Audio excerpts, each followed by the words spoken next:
First, I'd like to thank the League of Women Voters for this opportunity. It's critical that the voters get every chance they have and they can find inform themselves so they cast their vote as a well-informed voter. I was born and raised in Eaton, North Carolina. That's almost on the coast, almost to the ocean from here. Family farm. Graduated from high school in East Carolina. I got drafted in Vietnam. Spent 4 years in the service. Came home and went back to East Carolina after I graduated from the same environment, especially in the CIS. So I did that for 23 years all over the world. So that was 27 years of service to my country. I swore to my God to die for this country. I still take it seriously to uphold that Constitution against all enemies, foreign and domestic. After I retired, I started 2 businesses. I still hold a minority interest in those businesses. I came home just like my father asked me to do. He said, go up and see the world, son, and come back to the farm and take care of me all the way. So I did that, and my brother was in orders. We retired, and we started farming back again with the just like we did a few years before. That was part of my ritual destiny for I am to do that. After my dad died, my father and I still continued. My brother and I still continue to farm. In the meantime, I ran for county commission in my home county of Chilton County. We went bankrupt. In 3.5 years, we turned it around. I'm the chairman of the county commissions there. I have been for 4 years. I decided to run for Secretary of State because the business climate in this state needs to change. I think I'm qualified and experienced to make that change, and that's why I'm doing that. Thank you. And that is, why are you running for office? I'm running for Secretary of State because I'm truly a public servant who gives, do not take. 31 years of my life, after 4 years as a county commissioner, I have struggled and fought against what I thought was wrong as a gun-carrying agent of the U.S. government. I did that same thing. I cannot stay away when I think I see a problem that I can address and I can fix. Ms. Marshall has done a tremendous job. The website has been changed. A lot of things have been updated, and it's a good website. But I do believe it's a time for a change. As I was doing my research on running for office, I ran across a videotape of Ms. Marshall that said to Richard Byrd, you've been in office 16 years, you've been representing people of the North Carolina for 16 years, you've lost touch with your electorate, it's time to throw the ball back. That kind of got my attention. And made me think maybe it's time for a change. We need to look at things and how we can improve this business climate. 6 things real quick. The regulatory environment, the cost of doing business in this state, the labor force, the growth prospects, economic climate, and the labor force, quality of life. Those are the 6 things that businesses look for when they're starting to start up or move here from somewhere else. We need to do something about those to improve our position in the Southeast. What is your view of the role of the Secretary of State, and what would be your priorities for the next 4 years if elected? Just like I was naming those 6 things that need to be addressed, Ms. Marshall made reference to the poor counties. I come from a poor county. We've gone from Tier 3 to Tier 2. We were bankrupt and we've come back. We haven't gotten the help that we think we need, but we represent, as Secretary of State, we represent all people. I think we could go to the 100 counties. I call it the 100 quality control checkpoints in the state of North Carolina. I talked to every economic development director, county manager, chairman of board of commissions, and chamber of commerce. Find out what is wrong with the business climate in your county. Make that long list, then analyze and assess that list. And as you analyze and assess that list, take the low-hanging fruit. Do not go up high in the apple tree to try to get that big prize apple. Take the low-hanging fruit and take it to the state legislature. Say, ladies and gentlemen, this is what needs to be improved and changed to improve the business climate in the state. That is one thing we need to do. Also, I would go to our neighboring states that keep defeating us all the time in business recruitment, business availability, and find out what they are doing. What are they doing making them more successful than us? And copy. Success has many fathers and mothers. We don't have to reinvent the wheel. We can follow that one.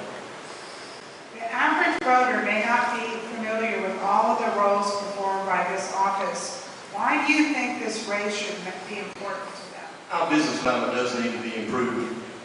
Small business people are the backbone of our economy. That's where everything starts, and it's about jobs. We need help in the state, and we need to start helping our small business people. We have one of the worst business climates in the Southeast. You can debate all the reasons as to why that is. We have some of the highest unemployment rates. I think it's only several in the country that are higher than ours. We all suffer. A lot of people do not think we'll suffer. But we are. If you go all over the state of North Carolina, like I've been doing since January, you will hear the people suffer. You will hear the people crave for jobs and improve business climate. We are doing that. The Secretary of State's job is just that important. If our economy thrives and solely the backbone of it is business, the Secretary of State's office is responsible for that. And trying to improve that and help them, and like Ms. Marshall said, nourish them so they will flourish and expand. You need to get that money from setting down and not doing anything. You need to get the people, the business people, to invest that money to expand and improve things. We need to look at, is anything, regulations that is preventing that business climate from flourishing? We need to look at the cost of doing business and lower those taxes for business people to start up. We need to concentrate on that. Do you agree with the current lobbying regulations in place here in North Carolina? What would you change if you could change something? Lobbying needs to be regulated. Anytime you have anybody trying to influence the outcome or the action of the government, that does need to be regulated. North Carolina does have lobbying regulations, I think, that are in place and are very good. However, any regulation, as it evolves and time goes on, may have to be analyzed and looked at. As time changes, things change. But right now, we have a good lobbying regulation. That system is good, it's working. I'm pleased with it. You know, 744, Mr. Marshall, registered lobbyists in the state of North Carolina, representing about 850 principals. Can you believe that in the state of North Carolina, 744 lobbyists? They do need to be controlled. That may sound strange for you as a Republican saying he's in favor of regulation, but I am. Some regulations are good. Lobbying regulations are good. At this present time, what I see, I wouldn't change anything. I like it just the way it is. However, as time goes on, and constantly you have to be diligent in your review and assessment of it to see if you need to change anything to fit the time we're in. The economy remains on the forefront of most voters' minds. Since the Secretary of State's office is involved with corporations and businesses, what specifically can the office do to facilitate economic growth? Ms. Marshall, thank you for that plug for agriculture and military. I really appreciate that. Number one business in the state of North Carolina is agriculture. Number two is military. Number three is tourism. I've been all three. Everybody in here has been tourists. Some of you have been in the military. Some of you may have even been farmers at times. So you know that it's difficult. But we do need to improve the agricultural climate, and the military especially. Also, we need to go after some of the foreign interests. China owns a large percentage of the U.S. debt. That means North Carolina's portion is in there as well. Why can't we turn the tide and recruit Chinese businesses to come to North Carolina, use their money to build manufacturing facilities in this state, make them pay taxes in this state, to the counties and to the state, and we will feel like we're getting some of our money back. We're getting a payment back here. For the military, working with the Wounded Warrior projects and everything, we should have a mandate in the state of North Carolina that Wounded Warriors are priority one in hiring for the state of North Carolina. If that warrior is wounded and still can perform that job, we need to make them priority number one to hire them first. It's number two business, we need to do something about it. In my home county, the smallest landmass county in the state of North Carolina, we have one grain dealer in that county that sends 53 trucks per day loaded with grain to the port in Norfolk, Virginia. Norfolk, Virginia collects all the port costs. Virginia collects all those usage fees, all the ship costs coming in. We need to make that better for our farmers. We need to expand with foreign countries because we can feed the world. Farmers can feed the world. They've done it before and they're still doing it. We need to help them improve as much as we can. In the next 4 years, what would you do to increase efficiency and transparency in the Secretary of State's office? Well, we always have to be open and transparent. It's the government before the people. It's we the people that elect our officials. Our officials, elected officials, they need to be seen, heard, and touched. I don't mean rubbed. I mean we need to feel that elected official's passion, dedication, and desire to work for you in your heart. That means go out. In my mind, I have a difference of opinion about the Secretary of State. I understand the Secretary of State's job is set in stone by law, but it doesn't tell you day by day. I like to call every state house representative and state senator and say, today or next week I'm going to your district. I want to meet with 3 business people, and you pick 3. I've already picked my 3. I want to go and talk to them. I want to see them. I want to hear them. I want to feel them. And I want to do something about that. You've got to keep on keeping on. You've got to analyze all this stuff. Never go back. Never fall back. Let you see at all times what is going on in the Secretary of State's office. I was on the website just this week, and I love it. It's been changed, and it's wonderful. It's a whole lot more user-friendly. Even I'm not a computer geek. I'm not a specialist. Even I can figure it out, and I like that. I like that. But constantly work to satisfy you, the people. So if I'm trying to work to satisfy you, I need to go out and see you and get feedback. If I do not have that feedback, what am I doing? What am I doing? I'm a proactive person instead of reactive. I like to identify a problem before the problem manifests itself. Because if you wait till the problem manifests itself, then it costs you too much taxpayer money to correct it, and you may not be able to correct it. So be proactive as opposed to reactive. Could you please explain the Secretary of State's role regarding notary publics, and how would you investigate notary fraud? Notaries are important. Growing up in the country, farming country, you could ride down the road there and you'd see a little sign stand up out this tall in somebody's yard, notary public. And I would go with my father sometimes selling things and buying things and get that notary stamp, and he would give that lady or that man $2. Well, they wouldn't take anything. He would give them garden and groceries from there to later on. I think right now, we charge too much for the notary license, because that was something that the lady I'm having in mind was in her 70s, limited income, and she served the public. She always told me, she said, I feel like I'm doing a good service for the public. I have some business dealings with people who still like to have that raised seal. That's what I was brought up on. Electronic is fine if we can do that. I do know how to investigate. After 23 years of doing investigations and enforcing laws all over this world on behalf of the United States of America, notary, especially me, if anybody's taking advantage of that, have illegal documents. You cannot do that. Can you please name an award or honor that has encompassed your professional accomplishment most? Just one? I think, well, I haven't got 1 minute. Okay. 1 minute. I will not talk about the one.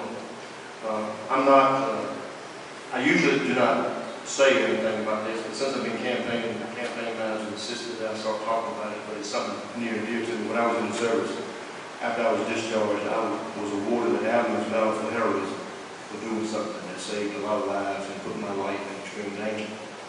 I'm not a brave man by any means. I'm not afraid of anything. There's a difference. If I had time to think about what I did, I never would have done it. But today, one guy's a CPA, and the other guy is the director of Boulder, Colorado Hospital, because I saved their lives. If I had named just one, that's one of those forever.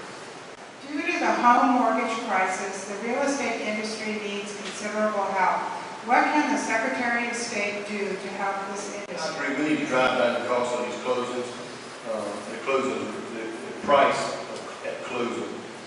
As a farmer and buying land and putting the land up as collateral for capital that has been loaned, every time we borrow money or we change anything, we have to go through a full closing and pay those costs year after year after year.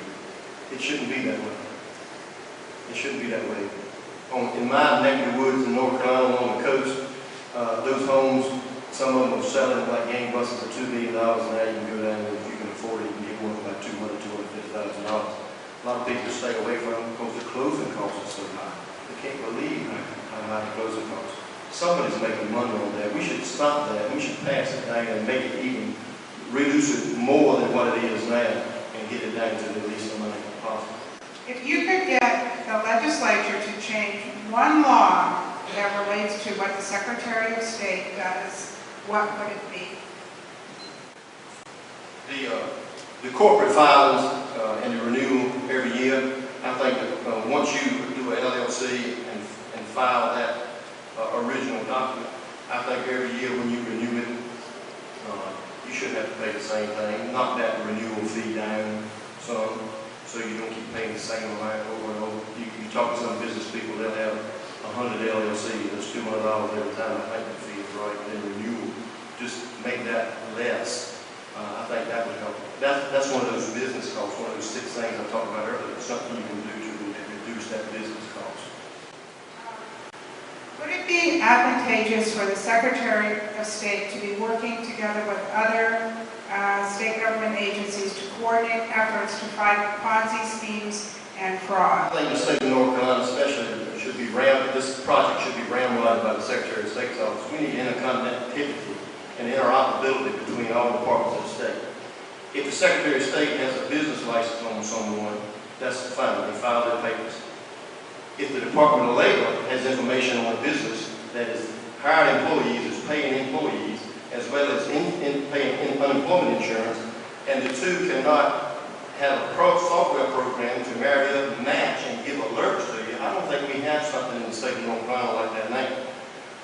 You need to have that from the Commissioner of Labor, from the Insurance Commissioner, Secretary of State, and everybody else, so you can hit that, because as Mr. Marshall said, you cannot always know everything that's going on. But if somebody's running a business illegally, they're paying employees. They may not be licensed over here. You can find examples of that. Businesses operating for 5 or 7 years paying employees, but they were licensed in the state to operate. What can the candidates offer to help opportunities for women-owned businesses? We have to make sure that everybody is treated fairly. You know, now, when I say fair, God didn't create us all equally. I'm different than everybody else. Is that a true statement? I believe it is. There might be one gentleman here that's kind of like me, that's my brother. But we need to make sure it's equal treatment for everybody. When I swore to my God to die for my country, I didn't see male or female. I didn't see color. I didn't see natural origin. You were American. I narrowed down to North Carolina. I love this great state. So I do not stand for anybody mistreating anybody. We need to make sure we have programs to make sure everybody has a fair chance to do anything else that anybody else is doing. What will you do if one of the electors at the Electoral College votes for a candidate other than his or her party's nominee for president? As a retired lawman, I would enforce the law. Prior to doing anything to that elector, I'd make sure that I understood the law properly, and I had proper legal advice, and would have counsel with someone, and we would make sure that we were doing the right thing, and we would take action required by law. Are tax incentives for new businesses really helping our economy in this state? I personally do not think so. If you were given certain incentives, if you're given an incentive like that for a business to come, you need to have clawback procedures. Tax incentives, remember, tax incentives means taxpayer money. You work hard for your money. That's why I'm talking about clawback. If a business gets that money, they should have certain standards they have to abide by to achieve. If they do not achieve that, they have to give that money back. I do not like incentives for certain businesses. There may be some qualification there, there may be a need. But I consider that not good expenditure on your taxpayer money to give incentives. We do get whipped a lot of times in business recruitment and other places as far as incentives, be it tax or be it labor incentives, training incentives. But there's certain times where tax incentive would work. In my home county, we had a building there that was no longer any good, and we had someone come in and wanted to buy it. We sold it to them, and we gave them tax incentives from the standpoint they would not be charged tax until they got the certificate of occupancy. Thank you. How will you ensure that every North Carolinian continues to have the right and freedom to vote? From the Council of State position, as the Council of State votes and determines the direction the state is going, I would strongly recommend voter ID law. A lot of people say, well, that will disenfranchise some people. The states on the East Coast that have engaged in voter ID law have increased their registration and increased their voter turnout. If you're a citizen of the United States of America, you should be allowed to vote. You have to show an ID to get on an airplane, to cash a check, to buy cold medicine in Walgreens. Why can't you show an ID to prove that you're an American precious right we have that men like me, women like maybe some veteran females in here, have been willing to risk their life to ensure you have that right to vote. That is a precious right, and voter ID law should be passed. In your next four-year term, either one of you, what do you think will be your most substantial contribution to the state of North Carolina's business climate, and why? Yes. My dedication to my job and the improvement of the business climate. I've said it on the campaign trail many times. If I'm elected and during that four-year term, at the end of that four-year term, if I could not improve the business climate and make a difference for the small business people in the state of North Carolina, I will go home. I'm dedicated to that. As a businessman, I understand that. As a farmer, I understand that. We have to do something, and I dedicate myself to that. I've always been a problem solver. I was a problem solver with the government. My father used me as a little problem solver on the farm sometimes. Sometimes that meant doing the dirty work. I dedicate myself to that, and my main goal, like I said when I started a while ago, was to improve the business climate. That means I will do whatever I have to do to make it happen. This concludes the question part of our forum. We've had some great questions from the audience. I really appreciate your participation. And now we're going to go to closing statements. Thank you all for coming to become more well informed. I think you've seen some similarities between the two candidates up here tonight, and you've seen some recognizable differences. And that's always going to be the case. My differences are well known. You can see. I am qualified. I have not served for 16 years as Secretary of State like Ms. Marshall, but I am qualified and experienced. If for no other reason, my investigative experience all over the world, my diplomatic experience, my being around different leaders of major countries in the world, as well as protective service team members and President of the United States of America. You can't help but learn something when you're there.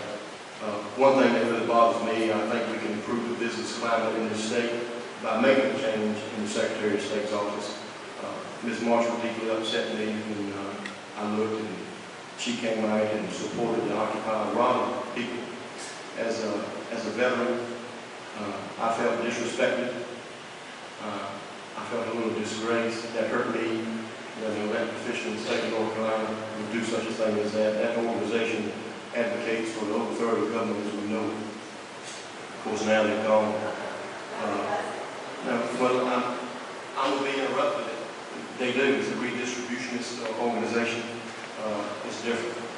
And I do not like to be disrespected as a veteran during the Vietnam era.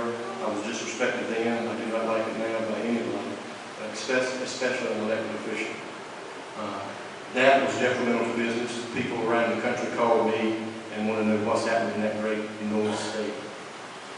So you may disagree with me on that. You're entitled to that, and I appreciate that. But you see a difference, and you have to vote accordingly. And I hope you do it. Thank you. All right, thank you. I'd like to thank both candidates for their willingness to campaign and to serve, if elected, for the people of North Carolina, and I think they deserve a round of applause.